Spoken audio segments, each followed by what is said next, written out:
Nifty 50 का ये 5 minute का चार्ट है हमारे सामने। और यहाँ पर जो हमने आपको कल भी बोल दिया था कि यहाँ पर कुछ भी हो जाए हमें सेलिंग साइड पे ही ज़्यादा ट्रेड मिलेंगे, बाइंग साइड में ट्रैप बिल्कुल भी नहीं होना है। तो इससे पहले कि हम एनालिसिस करें, हम क्रूड ऑयल में जाकर देखते हैं क्या हुआ है। देखिए दोस्तों, बैंक निफ्टी के वीडियो में मैंने आप सभी से कहा था, जब हम बैंक निफ्टी का वीडियो बना रहे थे उस वक्त हमें ये एक बहुत ही बड़ी रेड कैंडल, सेलिंग वाली रेड कैंडल यहाँ पर दिखाई दी थी। और मैंने ऐसा भी कहा था कि अगर डायरेक्टली इसके नीचे और एक सेलिंग कैंडल बनेगी तो भी हम उसमें एंट्री नहीं करने वाले हैं। हमारी एंट्री कब होगी, जब यहाँ से बाइंग आ जाएगी, ठीक है, और उसके बाद नीचे की तरफ अगर सेलिंग बन रही है, सिचुएशन बन रही है, तभी हम यहाँ पर एंट्री करने वाले हैं दोस्तों, ठीक है। तो अब यहाँ पर हम अभी भी एंट्री नहीं कर रहे हैं क्योंकि यहाँ से बाइंग, जैसे मैंने कहा था, आई है और यहाँ पर कम्प्लीटली बाइंग शुरू है अभी भी। अब जब तक यहाँ पर बाइंग ख़त्म नहीं होगी, अच्छा खासा यहाँ पर रेड कैंडल्स नहीं बनाएगा, तब तक हम उसमें एंट्री नहीं करेंगे, ठीक है। इसका लॉजिक भी मैं वीडियो में समझा दूंगा बाद में। दोस्तों यहाँ पर निफ्टी 50 का जो ये चार्ट है, ठीक है, अभी आप में से बहुत सारे लोग पैटर्न वगैरह वगैरह वगैरह बहुत कुछ चीज़ें देखते हैं, लेकिन क्या सच में वो काम कर सकता है? देखिए अब यहाँ पर मुझे ऐसा लगता है कि हेड एंड शोल्डर अगर पैटर्न यहाँ पे बन चुका है, ठीक है, देखिए ये वाला समझ लीजिए कि ये हेड एंड शोल्डर है।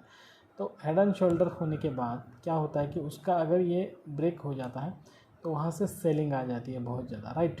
लेकिन यहाँ पर सेलिंग नहीं आई है, यहाँ पर ट्रैपिंग हो गई। यहाँ पर ऑपरेटर को पता है ना कि यहाँ से सेलिंग आएगी, जैसे कि यहाँ पर जितने भी सेलर आए हैं इस लाइन को ब्रेक करने के बाद सेलर आए सभी को ट्रैप करके।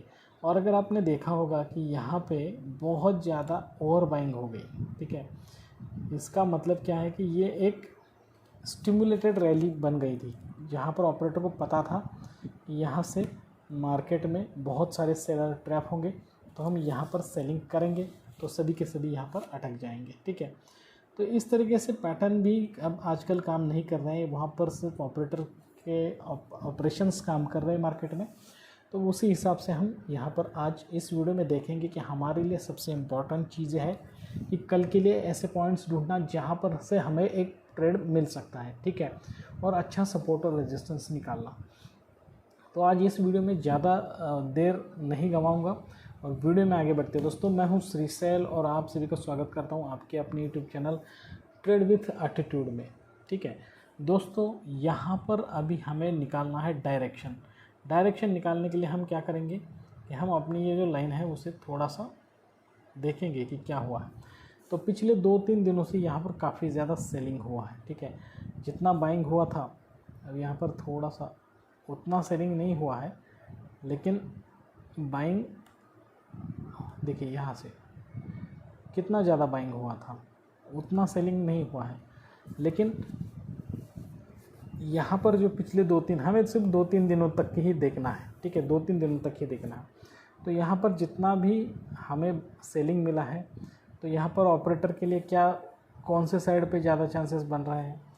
तो देखो दोस्तों, यहाँ पर इतने ही सेलर हैं तो ऑपरेटर क्यों चाहेगा कि यहाँ से ऊपर जाकर इतने छोटे स्टॉप लॉसेस लेकर फिर नीचे गिरे, क्योंकि इसके लेवल के ऊपर कोई स्टॉप लॉसेस है ही नहीं है ऑपरेटर की। तो ऑपरेटर ऊपर जाकर उसका क्या फ़ायदा है, ठीक है। और अभी अगर आप दिमाग लगाकर सोचो तो यहाँ पर जितने भी सेलर हैं, ठीक है, इन दोनों दिनों में उनके प्रॉफिट बुकिंग यहाँ तो हो ही चुका होगा। तो अब बचा अगर कोई है ऊपर, तो वो बचा होगा ऑपरेटर, जिसने इस लेवल पे सेल किया होगा ऊपर की तरफ, ठीक है। तो ऑपरेटर ऊपर जाकर क्यों अपना खुद का स्टॉप लॉस हंट करवाएगा, राइट। तो अब यहाँ पर दोस्तों मुझे ऐसा लग रहा है कि हमारे लिए जो चांसेस बन रहे हैं वो सेलिंग साइड पे बन रहे हैं, और साथ ही साथ शॉर्ट टर्म में आपको यहाँ पर बाइंग साइड के भी चांसेस मिलेंगे। अब आप बोलोगे कि आप क्या कह रहे हो, ठीक है, तो यहाँ पर मैं आपको समझाता हूँ। देखो यहाँ पर कुछ पॉइंट्स मैंने निकाले हैं जो बहुत ही इम्पॉर्टेंट और एक्टिव पॉइंट्स हैं। देखो ये वाला पॉइंट है, ये जो है ना, ये वाला पॉइंट, और ये पॉइंट्स बनकर यहाँ पर रेजिस्टेंस तैयार हो गया, ठीक है, ये वाला रेजिस्टेंस तैयार हो गया। और एक रेजिस्टेंस यहाँ पर है, वो है ये वाला रेजिस्टेंस, ठीक है। तो अब मार्केट यहाँ पर है, अगर कल मार्केट समझ लीजिए इसी लेवल पे ओपन होता है और यहाँ पे कंसोलिडेशन कर रहा है, और अगर यहाँ से ऊपर जा रहा है फिर यहाँ से नीचे नहीं आ रहा है और यहीं से ऊपर जा रहा है, तो आप यहाँ पे बाइंग वाला कॉल ले सकते हो और यहाँ पे इसके नीचे स्टॉप लॉस लगा सकते हो और 1:1 रेशो लगाकर इसमें से निकल जा सकते हो, ठीक है। तो अब आपका स्टॉप लॉस होना किस जगह पे चाहिए? अगर आप कॉल साइड पे जाते हो तो आपका स्टॉप लॉस होना चाहिए इसके नीचे दोस्तों, ठीक है, इस लेवल के, ये जो बहुत नीचे, मतलब हमारा जो सपोर्ट है उसके भी नीचे आपको स्टॉप लॉस आना चाहिए, ठीक है। तो बहुत ज़्यादा चांसेस ये है कि यहाँ पर अगर ऐसे नीचे की तरफ स्टॉप लॉस लगाएंगे आप, तो आपके टारगेट हंट नहीं होगा, स्टॉप लॉस हंट नहीं होगा, ठीक है।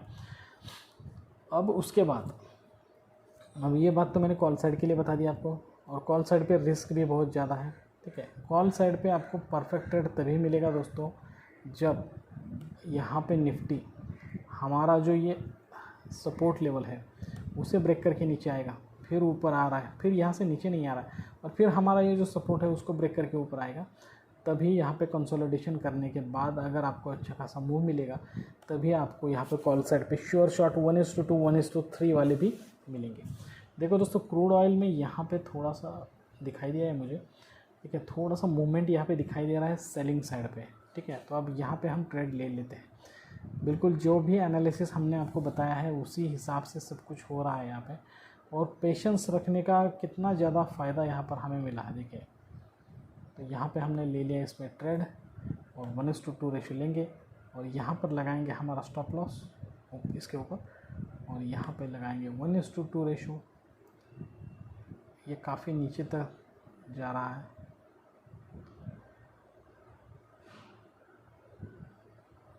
यहाँ पे 1:2 रेशो लगा दिया। अब आप बोलोगे कि आपने जल्दबाजी किया है, नहीं, बिल्कुल भी जल्दबाजी नहीं किया है, काफ़ी देर से वेट कर रहा था इसी ट्रेड के लिए, और अभी ट्रेड में एंट्री की है। अभी स्टॉप लॉस भी ऊपर के लेवल पे, देखेंगे अभी क्या होता है, ठीक है। तब तक निफ्टी के वीडियो में चलेंगे। तो यहाँ पर मैं आपको बता रहा था कि कॉल साइड पे हमें किस तरीके से ट्रेड मिल सकता है, क्योंकि ये जो पॉइंट है ना, ये जो मैंने पॉइंट खींचे है वो किस हिसाब से खींचा है, ठीक है। तो ये देखो, यहाँ पर ये वाला और ये वाला, ठीक है, ये दोनों पॉइंट है बाइंग की, जहाँ पर आने के बाद बाइंग ट्रिगर हुआ है। बिल्कुल उसी पॉइंट पे अभी मार्केट आया है, और अब इसी पॉइंट से हमें पुट साइड पे भी ट्रेड मिल सकता है दोस्तों। कैसे? अभी मैं आपको समझा देता हूँ कैसे, ठीक है। देखिए, अभी इसी पॉइंट से मैं आपको पुट साइड भी कैसे मिलेगा ये भी समझाऊंगा। देखो, समझाने को मैं समझा रहा हूँ, लेकिन आप समझ लीजिए कि क्या मैं कह रहा हूँ। देखो, अगर मार्केट इसके नीचे आ जाता है, ठीक है, अब यहाँ से ऊपर आ रहा है, फिर नीचे आ रहा है, तो तुरंत नहीं जाना है। अगर यहाँ से ऊपर आ रहा है और यहाँ से नीचे जा रहा है, मतलब हमारे इस सेलिंग लेवल को ब्रेक नहीं कर रहा है, तो हमें यहाँ पे ट्रेड लेना चाहिए, इसके ऊपर स्टॉप लॉस लगाना चाहिए, और नीचे पुट साइड पे भी हमें यहाँ पर ट्रेड मिल सकता है, ठीक है। तो ये पॉइंट्स काफ़ी इंपॉर्टेंट, इन पॉइंट को ध्यान में रखना आप, ठीक है। तो इस पॉइंट पे बाइंग भी कैसे बनेगी, सेलिंग भी कैसे बनेगी, ये मैंने आपको बता दिया, ठीक है। अब आपको सेलिंग ऊपर की साइड पे कहाँ पे मिल सकते हैं? देखिए, अगर मार्केट गैप अप हो जाता है, यहाँ पे आता है, या फिर इसी लेवल पे ओपन हो जाता है और इस तरीके से ऊपर जाता है, तो पहला आपको जो ऑब्स्टेकल मिलेगा वो इसी लेवल पे मिलेगा। उस ऑब्स्टेकल के हिसाब से अगर यहाँ से मार्केट नीचे आता है और यहाँ से ऊपर नहीं जा रहा है और यहीं से नीचे जा रहा है, तो आप यहाँ पर इसके ऊपर स्टॉप लॉस लगा सकते हो, ठीक है। और यहाँ से 1:2 रेशियो लेकर, जैसे कि यहाँ पे क्रूड ऑयल में मैंने आपको बोला ना, देखिए क्रूड ऑयल में यही समझा देता हूँ कि यहाँ से मार्केट नीचे आया, फिर यहाँ से ऊपर आया, ठीक है, लेकिन वो इस लेवल के ऊपर नहीं गया है, तो यहीं से मार्केट अब नीचे की तरफ आएगा। ऐसा अब नीचे की तरफ आएगा मतलब ऐसा नहीं होता है कि डायरेक्टली आता है, थोड़ा सा यहाँ पे आएगा, फिर थोड़े बाहर आएंगे, फिर आएगा, फिर थोड़े बाहर आएंगे, ऐसे करते करते ही नीचे आता है मार्केट। बस आपको डायरेक्शन पकड़ना होता है, ठीक है। तो अब यहाँ पे और भी आगे चलते हैं। तो यहाँ पे इस पॉइंट पे आने के बाद किस तरीके से ट्रेड लेना है ये मैंने बता दिया है। चार्ट को ध्यान से देखना, जूम करके देखना, अगर आप चाहो तो ये पॉइंट्स अपने चार्ट पे भी नोट करके रख सकते हो, ठीक है। उसके बाद ये पॉइंट्स मैं ऐसे ही रखूँगा, कल के एनालिसिस के लिए काम आएंगे। अगर मार्केट यहाँ से ऊपर जा रहा है, गैप अप हो या फिर बाइंग हो रहा है, तो ये वाला अगला हमारे लिए पॉइंट हुआ। यहाँ से नीचे अगर आ रहा है, ऊपर जाकर नीचे आ रहा है, तो हमारे लिए यहाँ पर बनेगा पुट वाला ट्रेड, ठीक है। तो हमारा स्टॉप लॉस होगा इसके ऊपर, हमारी एंट्री होगी यहाँ पर, और 1:2 रेशियो होगा यहाँ पर, ठीक है, पुट साइड के लिए, ठीक है। लेकिन अगर यहाँ पर और एक चीज़ ऐसी है कि मार्केट बहुत ही ज़्यादा गैप अप हो जाए और इस लेवल के भी ऊपर चला जाए, ऊपर जाके फिर नीचे आ जाए और यहाँ पे कंसोलिडेट करे और फिर एक बार ऊपर चला जाए, ऐसे बड़ी वाली ग्रीन कैंडल दिखाई दे, तो उसमें तुरंत एंट्री नहीं लेना है, आने दो, स्टॉप लॉस तक आने दो, और फिर यहाँ से ऊपर चला जा रहा है तो ही हमें यहाँ पे एंट्री लेनी है, यहाँ पे स्टॉप लॉस लगाना है, 1:1 रेशियो लेना है और कॉल साइड पे चले जाना है। देखो, मेरे बताने की जो कोशिश है उसे समझने की कोशिश कीजिए आप, ठीक है। तो बस आज निफ्टी में बस इतना ही दोस्तों, ये जो पॉइंट्स दे वो ही काम करेंगे और कुछ काम नहीं करेगा, ठीक है। तो क्रूड ऑयल में देख सकते हैं आप, यहाँ पर देखिए जैसे हमने खींचा 1:2 रेशो, तो यहाँ पर सेलिंग शुरू हो गई, इसी डायरेक्शन में सेलिंग शुरू हो गई और ऐसा लग रहा है, देखो आप जो भी होगा देखेंगे। एक तो इसमें क्या हो सकता है कि यहाँ से मार्केट आकर हमारा स्टॉप लॉस हंट करेगा या फिर यहाँ से उसका टारगेट, लेकिन हमने तो ट्रेड में एंट्री कर ली, ठीक है। तो दोस्तों निफ्टी की वीडियो में आज के लिए बस इतना ही। अगर ये वीडियो आपको अच्छा लगा, इन्फॉर्मेटिव लगा, तो प्लीज़ हमारे चैनल को लाइक करना, शेयर करना, सब्सक्राइब करना, ज़्यादा से ज़्यादा अपने दोस्त रिश्तेदार के साथ हमारे चैनल को शेयर कीजिए। जल्दी इस तरीके के अच्छे और इन्फॉर्मेटिव वीडियो के साथ आपसे मुलाकात होगी, तब तक के लिए दीजिए इजाज़त। Thank you very much, bye bye दोस्तों।